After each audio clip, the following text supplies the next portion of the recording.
Hello everyone. So today we are from Group 4. We're going to present it about sentence semantics participants. But before we start our presentation, let us introduce ourselves first. So starting from me, myself, my name is Radi and my student number is 211-202-1159, and my partner. Okay, my name is Ikade Adi Hanika. My student ID number is 211-202-1158. Okay. So the first material will be about classifying participants. So the first material will be presented by me. And it's about classifying participants. So classifying a participant is how speakers may choose to characterize situation and express various degrees of commitment to the portrayal. And another set of semantic choices which face a speaker seeking to describe a situation concern how to portray the roles of any entities involved. So, for example, as you can see on the screen, so Gina raced the car with Jack. So that is the example. And then number 2 is about the thematic roles. So thematic roles is basically a term to use to express a noun phrase role with respect to the action or state described by a sentence verb. As you can see on the screen again, so these are the example of the thematic roles. There are agent. So agent is the initiator of some action, capable of doing with volition or etc. So agent basically is just like the subject. And yeah, as you can see, David cooked the rashers. So David is the agent because the one who cooked the rashers is David. And then second one is the fox jumped out of the ditch.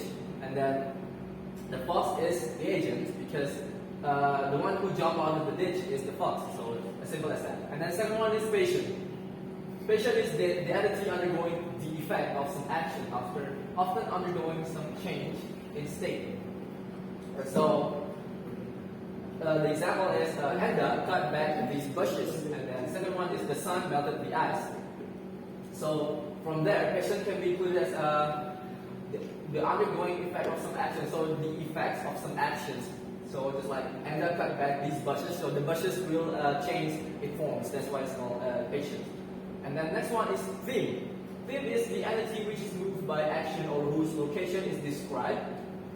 For example, Roberto passed the ball wide.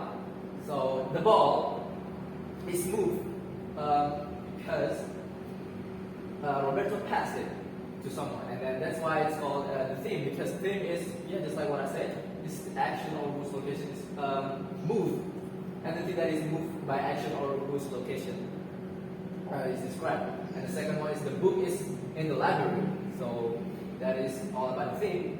And then next one is the experiencer. So from the name itself, experiencer, so it's the one who aware of the action or state described by the predicate, but which is not in control of the action or state. So they just experience something, just like from the name itself, experiencer. They just experience it.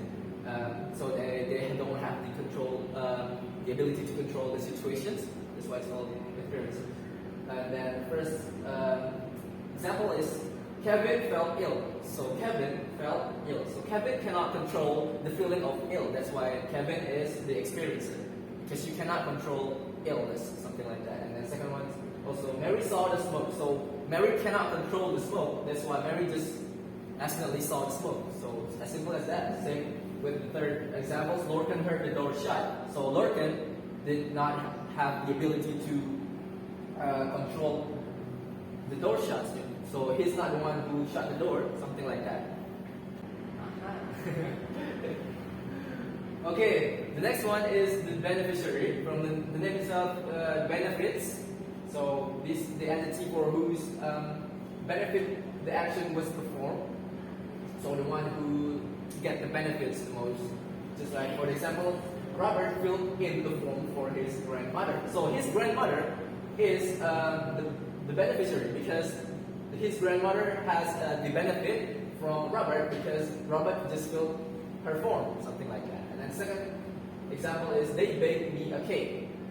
So me is the beneficiary because me got the benefits of got baked a cake from them, something like that. And then the next one is the instrument. The instrument as you can see, is means by which action is performed or something comes about. So from the name itself, the instrument, so it's something like about maybe tools, can be tools or something like that. So for example, she cleaned the wound with an antiseptic wipe. So the instrument is an antiseptic wipe because it is the action is that is performed or that is something comes about. So it's like she cleaned the wound. So she cleaned the wound with an antiseptic wipe. So antiseptic wipe is the thing that she used to clean the wound, something like that. And the second one is they signed the treaty with the same pen, and the same pen is the instrument. Same with the first example. And the next one is about location. Location from the name itself is so easy, right? Because like it's everybody should know this because it's literally locations. It's about the place in which something is situated or take places. For example, the monster was hiding under the bed. So where is the monster was hiding? So the monster was hiding under the bed. So it shows locations of where is the monster hiding. And then second one is the band played in the marquee. Same with the first example. So where is the band played? In the marquee. So it shows locations, as simple as that. And then the next one is goal. The attitude towards which something is moved or where the action is directed towards. For example, Sheila handed her license to the policeman. And then the second is Pat told the joke to his friends. So goal is something like the goals. For themselves, for the goals is something that move also. So where for specifically is where something that is moved forwards to where the action is directed towards. So just like Sheila handed her license. So where is Sheila handed her license?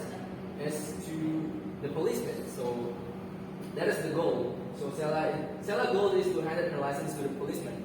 Same with the second example is Pat told the joke to his friend. So the goal is to tell the joke to his friend, something like that. And then the next one we got source. Source is the entity from which something moves. And the entity which shows also where you get something or just like name, source. For example, the plane came back from Kinshasa and we got the idea from a French magazine. So it shows from Kinshasa shows the identity of source. Same with the second example is from a French magazine shows that is a source because they got the idea from a French magazine and something like that. And then the last one we got stimulus. Stimulus is the entity causing an effect. Or usually psychological, and in the experiencer.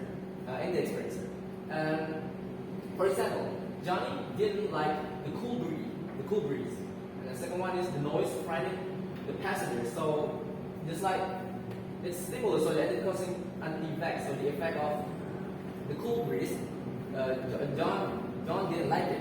So something like that. So it's same like noise frightening the passenger. So the passenger frightened because of the noise, something like that. And then next,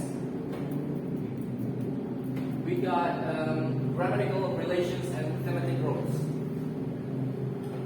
So grammatical relations express the surface positions or case a noun phrase bears in the sentence. So as you can see on the screen, thematic relations concern the nature of the relationship between the meaning of the verb and the meaning of the noun.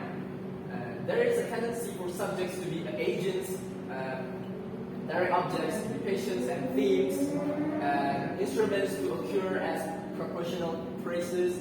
For example, as you can see, Ursula broke the ice with a pickaxe.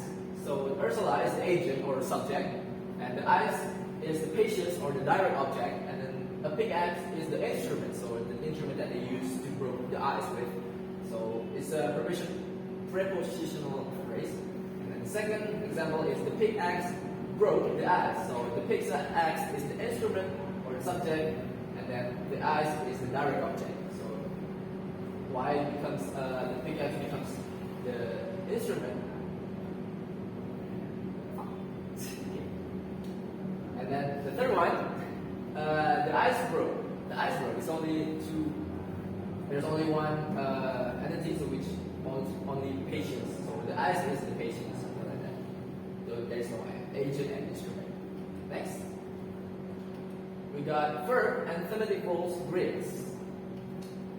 So verbs have particular requirements for their thematic roles. We need to know how many arguments and a verb requires, whether it's intransitive or transitive and etc. And what thematic roles its arguments may hold. In generative grammar literature, this listing of thematic roles is often called a thematic role grade, or a theta grade for short. Example, put V, or for agent, the locations. So John, the agent, put the book as thing on the shelf, its location. Something like that. And next. Okay, next we got a problem with thematic roles. So for this material will be presented by my friend here, Adi Habita. So for Adi, time is yours. Okay, thank you. Here.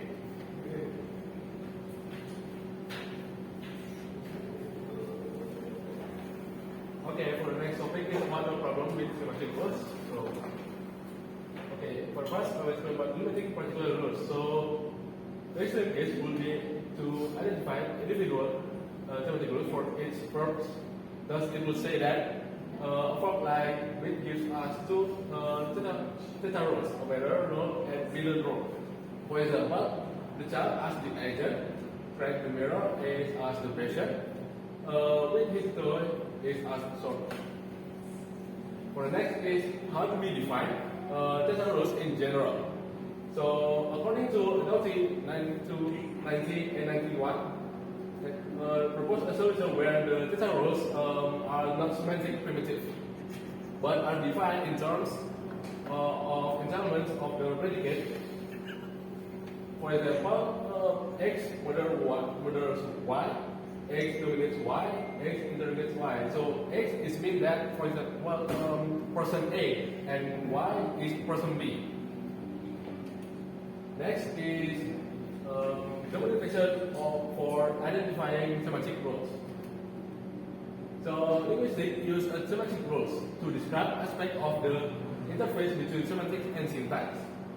In particularly to characterize the links between semantic and classification of its participant that is inherent in a verb.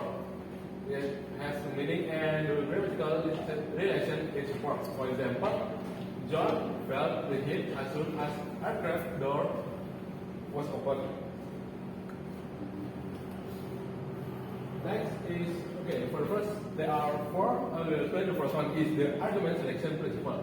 So in predicates with a grammatical subject and object, the argument for which the predicate entails the greatest number of proto-agent properties will be specialized as the subject of the predicate.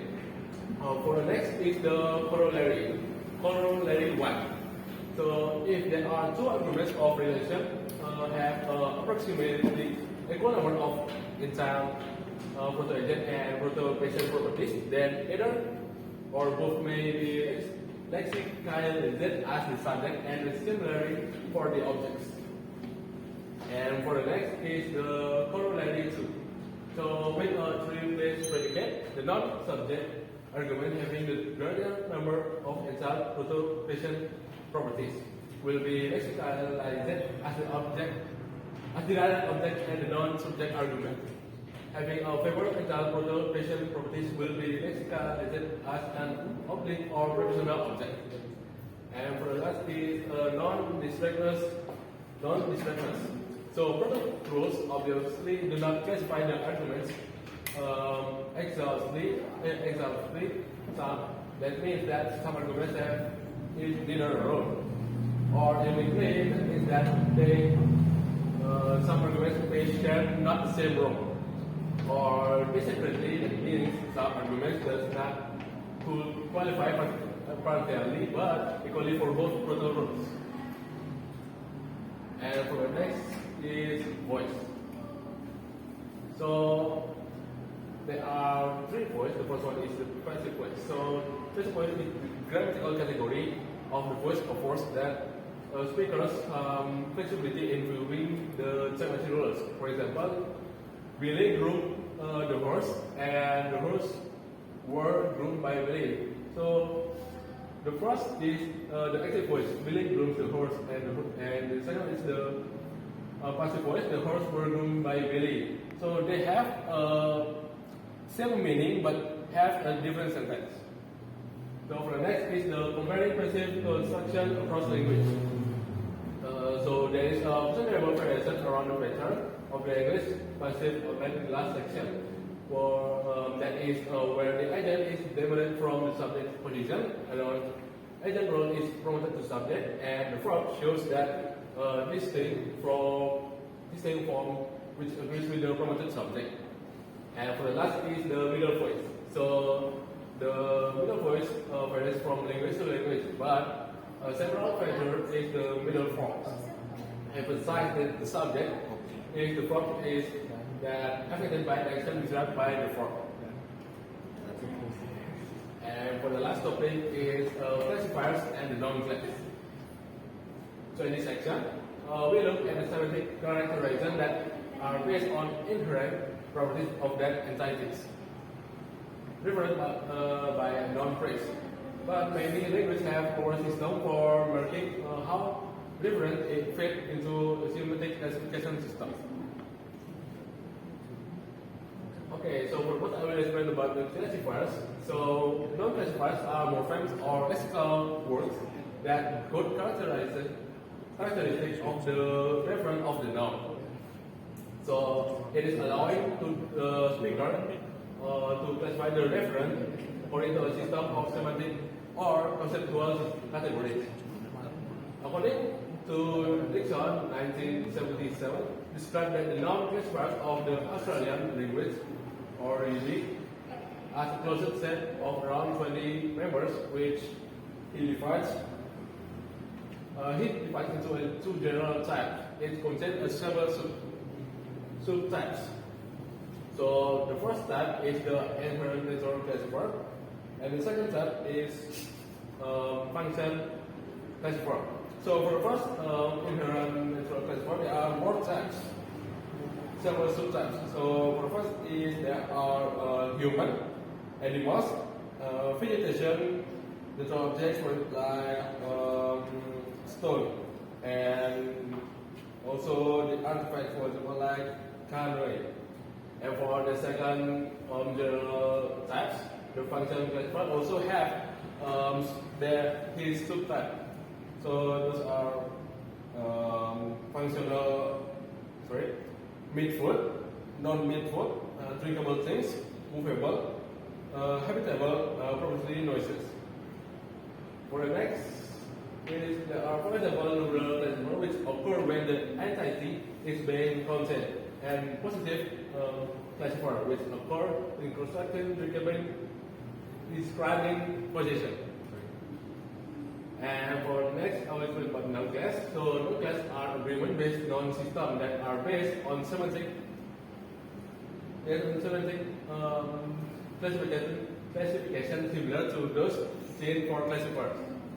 So in modern Bantu language, the assignment of nouns to classes is not always semantic transparent. So a general system familiar from Indo-European language in which nouns are assigned 2 or 3 classes, male, female, and perhaps neither, are the type of non-classes system. And for the next is the example of non-classes. So for example, the Radi language in German or Hindi is a grammatical distinction only, loosely connected to a biological sex. So humans and animals may be a typical assignment to genders on the basis of biological sex, but other nouns are assigned by a mixture of criteria of which have no semantic basis. Okay, I think that's all the method of semantic participant. So I'll give to Radi. Okay, thank you, Adi. So yeah, that is all about our presentations, about our materials, and we are from Group 4. Thank you for listening to our presentations, and that is also, yeah, thank you. Thank you. Bye-bye.